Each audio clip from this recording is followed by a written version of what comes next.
Oi, pessoal! Hoje nós vamos falar um pouquinho sobre corrosão. E o que é uma corrosão? Corrosão é um tipo específico de uma reação de oxirredução e geralmente se refere a uma deterioração de um dos materiais. Por exemplo, a corrosão do ferro na área da construção civil. Então, é muito comum termos situações em que ocorrem reações de oxirredução e nós chamamos vulgarmente de corrosão. Mas, afinal de contas, o que significa uma reação de corrosão, uma reação de oxirredução, uma pilha, uma célula galvânica, uma célula voltaica? Tudo tem o mesmo significado. O que envolve para nós é apenas a transferência de elétrons. Então, a nossa preocupação é a geração de energia elétrica por causa da movimentação dos elétrons. Essa movimentação de elétrons pode ou não, né, obviamente, gerar uma corrente elétrica ou apenas ocorrer a transferência de elétrons sem que a gente leve em consideração que haja um fluxo de elétrons aproveitável. Por que isso acontece? Por que acontece a corrosão? Nós não encontramos no meio da rua uma poça, né, uma fonte, uma jazida que já tenha barras de ferro de um determinado metal. Por exemplo, eu não compro uma chácara e encontro nessa chácara, nossa, olha que legal, achei um monte de barras de ferro aqui enterradas, agora eu vou começar a vender. Não é assim. Os metais, eles estão na forma de minério. Então, nós temos um ciclo que nós chamamos de ciclo dos metais. Esses metais, na grande maioria das vezes, metais aproveitáveis, eles estão na forma de óxidos. Então, é o óxido de ferro, o óxido de zinco, o óxido de alumínio. São rochas minerais. E ao aquecer a altíssimas temperaturas, eu consigo fazer com que o oxigênio que estaria nesse óxido seja liberado e fique o metal puro, na forma de uma lava vulcânica. E aí, ao resfriar, eu posso colocá-lo em moldes e produzir as chapas ou lingotes que serão aproveitados para nós. Então, basicamente, nós temos no ciclo dos metais um processo que eu estou forçando ele a acontecer. Na natureza, ele não estava na forma de uma barra metálica. Então, qual é a tendência natural? Que este metal volte a reagir com o oxigênio, por exemplo, da atmosfera, e volte a formar a rocha metálica. A diferença é que, por exemplo, uma barra metálica que sofre corrosão, uma palha de aço, um bombril, né, como assim chamamos, que sofre um processo de corrosão na nossa casa, ele está sofrendo um processo de oxidação ou de corrosão, como assim falamos, e esse processo forma partículas muito pequenininhas. Então, a reflexão da luz em relação a este material é diferente do que uma pedra, né? Uma rocha grande. A área de superfície de contato da luz é menor. Então, consequentemente, nós temos a impressão de que é diferente da rocha mineral, mas na verdade, se eu pegar todo esse pozinho que está sendo produzido no processo de corrosão, levar para uma prensa e formar uma pedrinha, né, uma brita, um fragmento de rocha, eu vou perceber que tem a mesma característica da rocha, do minério que deu origem a esse material. Então é importante a gente entender que é um ciclo. Se eu forcei por um processo de dar energia para que aquele material liberasse o oxigênio e ficasse um metal puro, a tendência natural então é que ele reaja novamente com o oxigênio e tente voltar à sua estrutura de maior estabilidade. E é isso que nós chamamos então de reação de oxirredução ou corrosão. Na área de metais acontece desta forma. O exemplo que nós podemos dar de corrosão na área da construção civil são os processos, né, em que a corrosão do ferro ocorre uma oxirredução, mas que na maior parte das vezes ele não gere uma energia elétrica que é diretamente utilizável. Por quê? Devido a uma falta de um circuito, né, externo, eu tenho uma ligação de um fio para fazer o aproveitamento desse fluxo de elétrons. Muitas vezes ele está num modo disperso e o local em que ele ocorre não é apropriado para eu captar esses elétrons para a produção de energia, mas eu tenho fluxo de elétrons, só que ali não está direcionado para uma fiação, né? Então, por isso que eu não vejo um processo que está gerando energia diretamente utilizável. Existem 3 tipos de classificação que eu posso classificar os processos de corrosão. Então, eu tenho a corrosão que nós chamamos de uniforme, a galvânica e a de frestas. A uniforme, a superfície do metal se deteriora de maneira bem homogênea.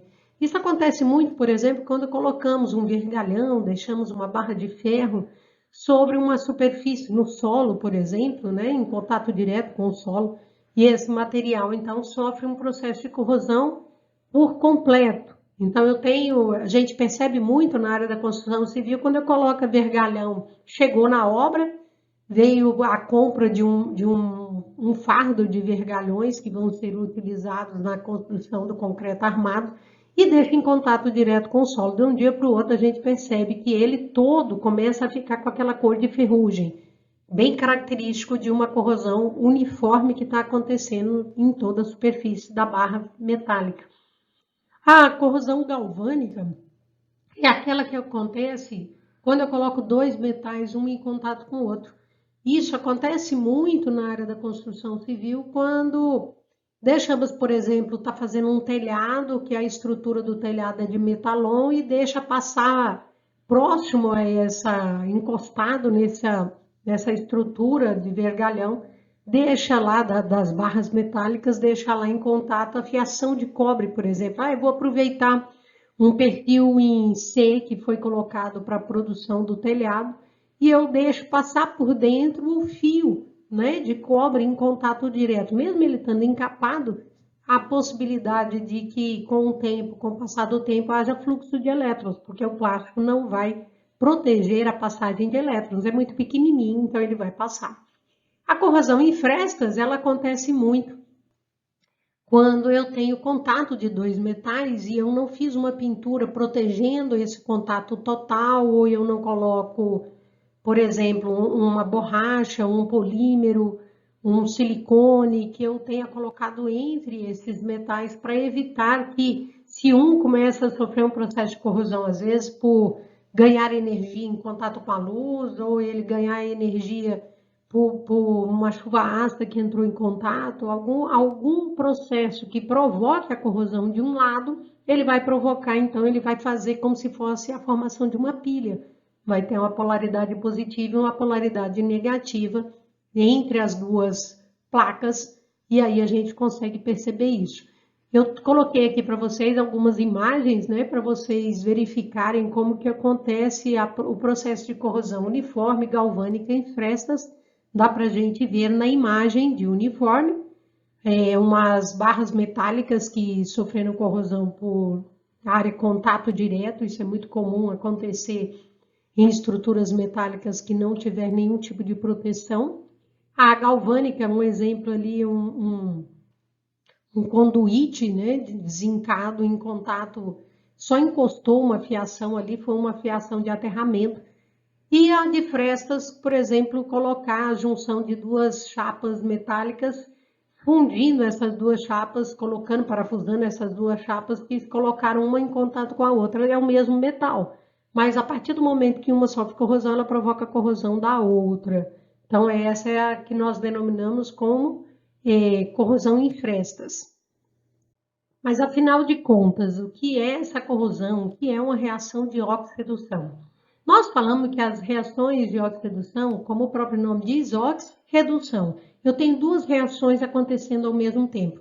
É importante entender que eu não tenho como ter uma reação de oxidação, que significa perda de elétrons, sem uma reação de redução, que é ganho de elétrons. Se algum átomo está perdendo elétron, algum outro átomo está ganhando elétron.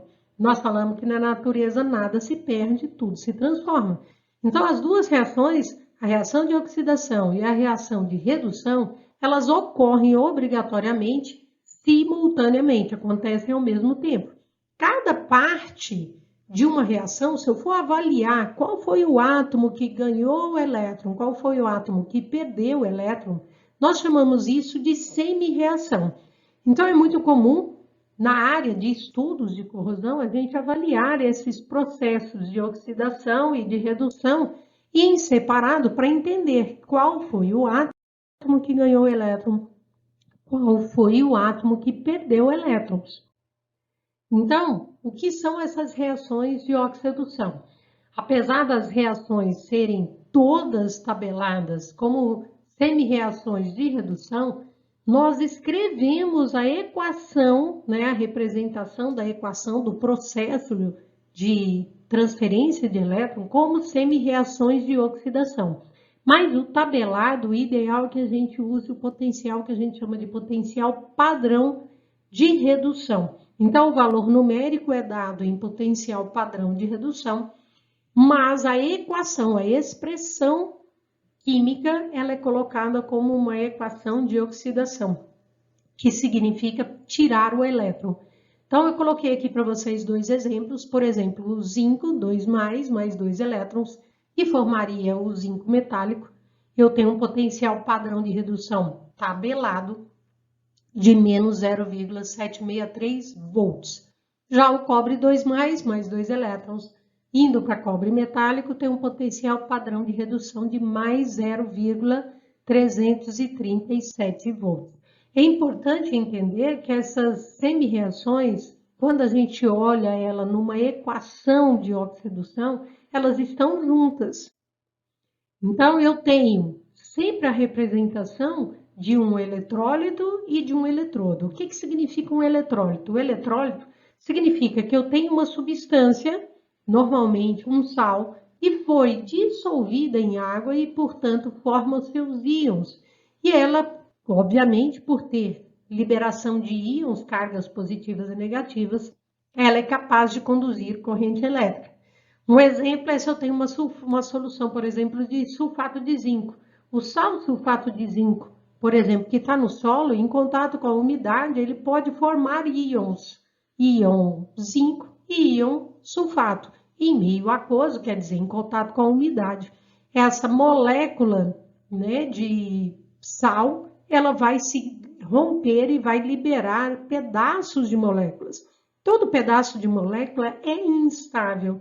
Então, a tendência dele é tentar sofrer um processo reacional para poder reagir mais rapidamente e voltar à sua estabilidade. Então, é por isso que muitas vezes o solo, por ter muitos sais minerais, ele vai ajudar a transferência, a passagem de corrente elétrica. O que nós chamamos de eletrodo? O eletrodo seria uma substância que geralmente está no estado sólido, na área da construção civil. Sempre está no estado sólido, seria uma barra metálica, um pedaço metálico, como por exemplo um vergalhão, um perfil em U, um perfil em Z, um perfil em L, ou um perfil em I, né, que é usado muito em estruturas metálicas.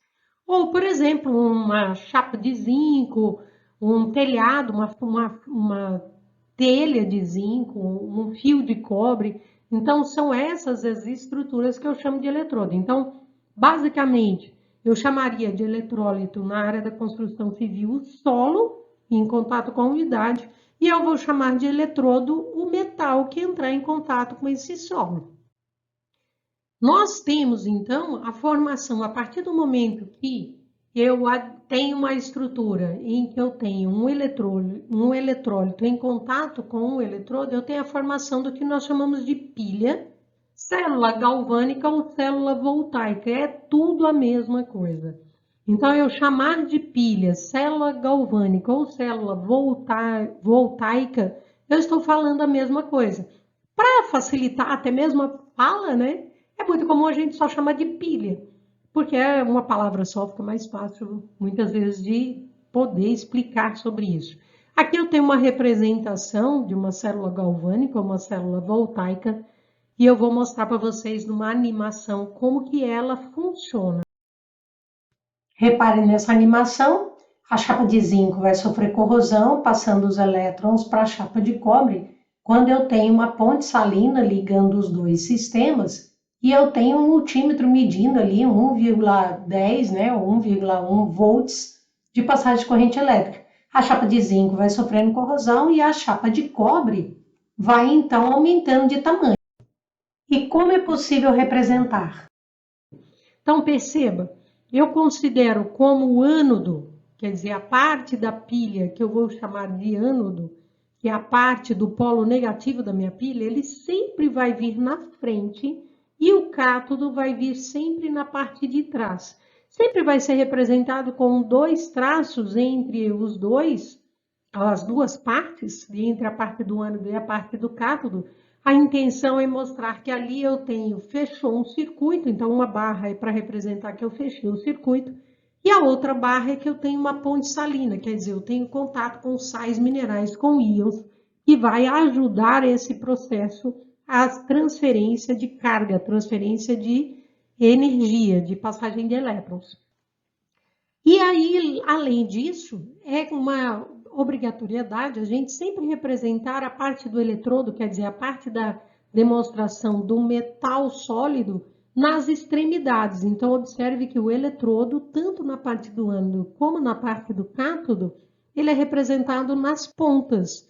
E é colocado que a parte dos sais minerais dissolvidos em água, ele é representado logo após com uma barra representando, separando o eletrodo do eletrólito. E ao juntar esses dois, com o contato de alguns sais minerais que ajudam ao fluxo de elétrons e a fiação, eu estaria então fechando um circuito elétrico que poderia ser aproveitável.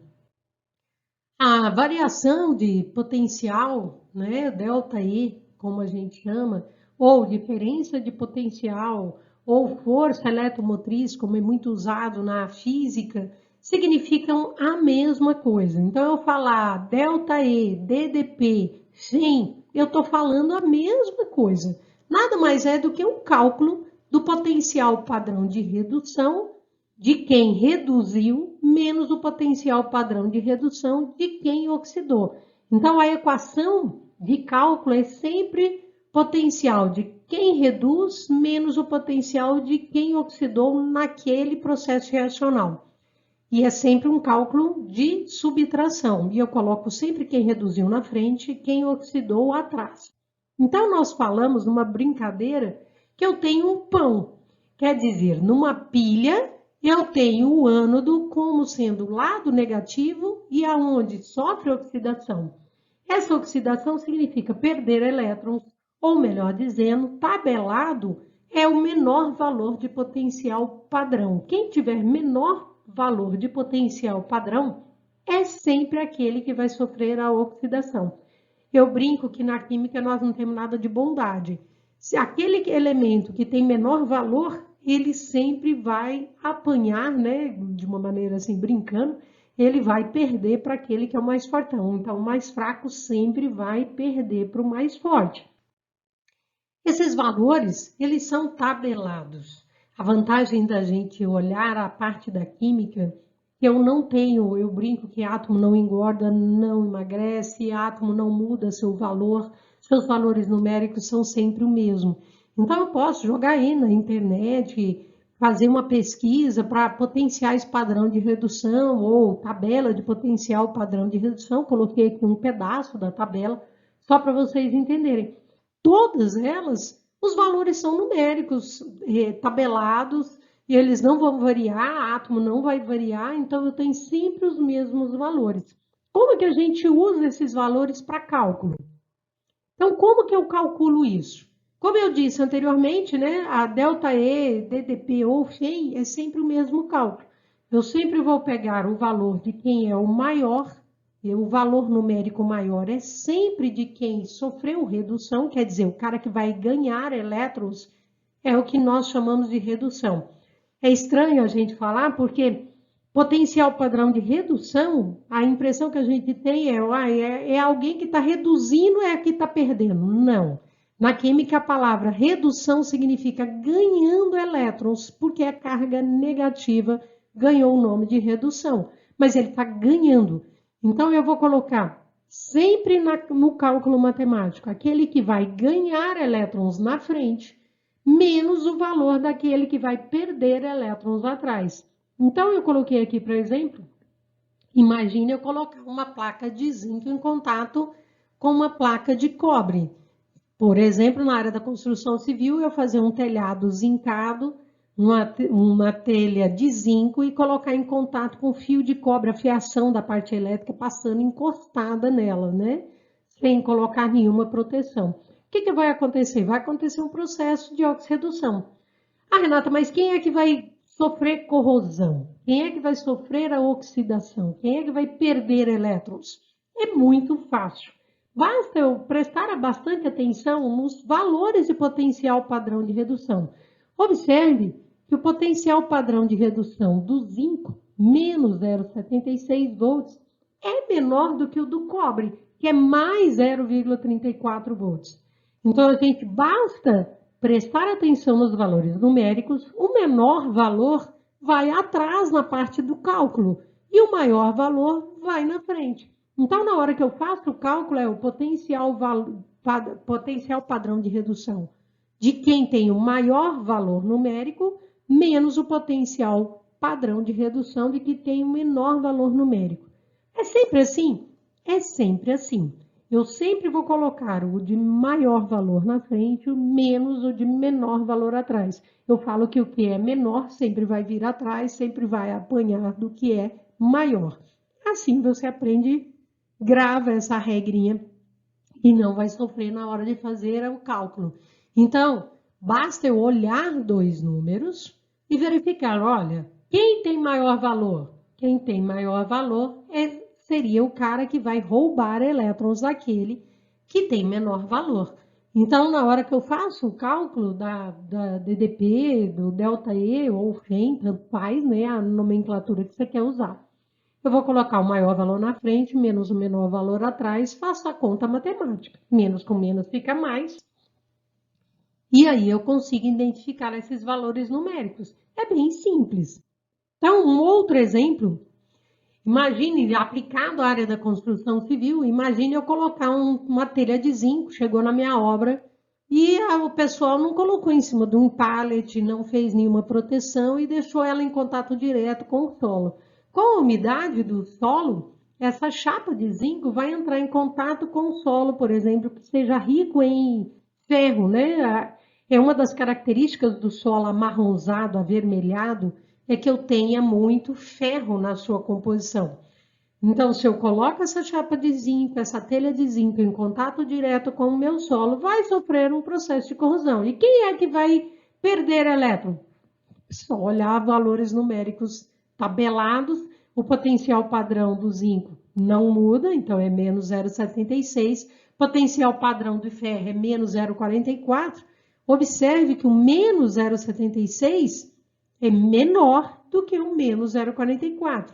Né? Cuidado com o sinal negativo, que o pessoal tem a impressão que é o contrário. Ah, o menos 0,76 é maior. Não, eu estou com uma dívida, né, maior. Então, menos 0,76, eu estou devendo mais do que o menos 0,44. Matematicamente, brincando assim, fica mais fácil de entender.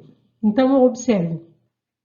Se eu tenho um valor menos 0,76 para o zinco e menos 0,44 para o ferro e o ferro está no solo, a tendência dele é roubar elétrons desse zinco.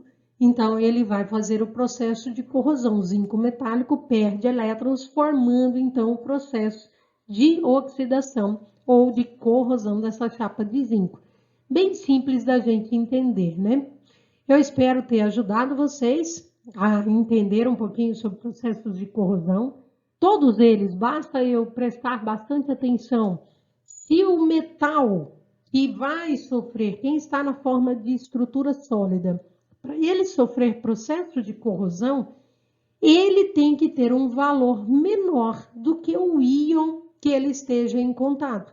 Então, no dia a dia, na área da construção civil, por exemplo, basta prestar atenção. A minha barra metálica, que tipo de metal que ela é, e se ela tem um potencial menor do que aquele que está em solução ou está no solo úmido, quer dizer, na forma de íon, ele vai provocar a corrosão. Então, aqui eu coloquei um exemplo. Existe na área da construção civil, é bem fácil da gente entender. Basta eu verificar se minha chapa metálica ela vai entrar em corrosão se eu tiver alguma solução de algum íon que ele tenha um valor de potencial maior. Então, vamos imaginar, por exemplo, eu coloquei um frasco, né, um container, um tambor, que ele é feito de zinco. mas eu deixei ele em contato com algum íon, com alguma solução que tenha, em meio aquoso, que tenha um valor de algum metal, que tenha valor de potencial padrão de redução maior. Então, o que vai acontecer? Aquele íon que está em solução vai provocar a corrosão do meu metal. Deu para entender? Espero ter ajudado vocês. Bons estudos!